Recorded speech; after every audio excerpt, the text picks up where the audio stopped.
আসসালামু আলাইকুম সকলকে স্বাগত ইলেকট্রনিক প্রিন্ট মিডিয়ার সম্মানিত সদস্যবৃন্দ। আমি খুবই সম্প্রতি জয়েন করেছি, গতকাল আমি উত্তরা বিভাগে জয়েন করেছি। আমি এসি ফাইন্যান্স হিসেবে কাজ করছি। জয়েন করার আগেই আমি 10 তারিখ রাতে বিশেষ করে আমার পদায়ন হওয়ার পরে আমি গিয়েছি। যাওয়ার পরে আমি এলাকাটা দেখার জন্য গিয়েছি। গিয়ে আমি জানতে পারলাম যে ফোর্স থেকে ব্রিফ করার এক পর্যায়ে আমার অফিসে আমি জানতে পারলাম যে উত্তরখান থানাতে ইয়েতে পুরানপাড়া বাতান এলাকায় একটা এরকম একটা হত্যা ঘটনা ঘটেছে। এই ঘটনায় আমি জানতে পেরে আমি ওখানে জানলাম আমাদের এডিশনাল এসপি ওখানে আছেন, আমাদের দুজন জোনাল এসি রয়েছে, কাসিম এবং অনেক সাদ্দাম ছিল, ওকে সহ আমাদের ওসি রয়েছে, সকল তারা ঘটনাস্থলে আছে। তো আমি তারপরে আমি নিজেও চলে গেলাম। চলে যাওয়ার পরে আমি জানতে পারলাম, আমিও ঘটনাস্থলে গেলাম, দেখলাম যে পুরানপাড়া বাতান এলাকায় সাতটাওয়ার্ডের যে একটা 6তলা বিল্ডিং, 4তলা, আমরা জানলাম এটা 6তলা ফ্ল্যাট। ওখানে হাবিবুল্লাহ বাহার ডিগ্রি কলেজের যে সাবেক উপাধ্যক্ষ জনাব সাইফুর রহমান ভূঁইয়া, এজ হবে 49 বা 50, উনি খুন হয়েছে। ওনাকে আমরা এই বিষয়টা জানতে পেরে দেখলাম যে রুটের মধ্যে রক্ত জমাট বাঁধা। আমরা ওখান থেকে আমাদের রক্ত মাখা শুনি, আমাদের যে আমাদের টিম রয়েছে, আমাদের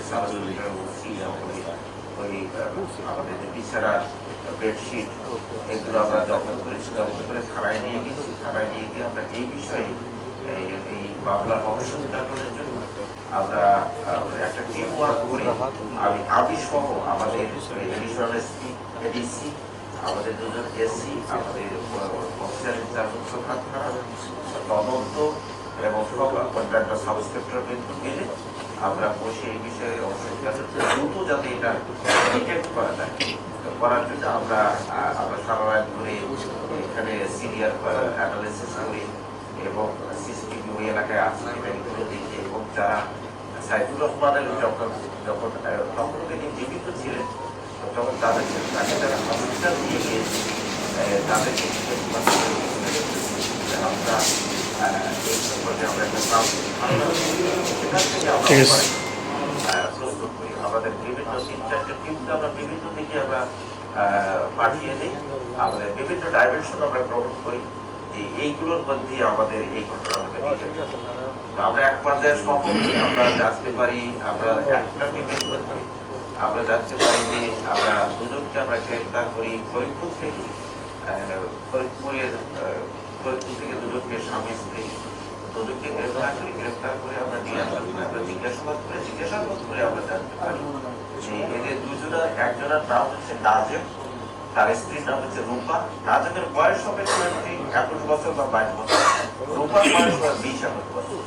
তো তারা 6-7 মাস আগে মোবাইলের এই ফেসবুকের যুগে কমিউনিকেশন মাধ্যমে তাদের সম্পর্ক হয় এবং তার বিবাহ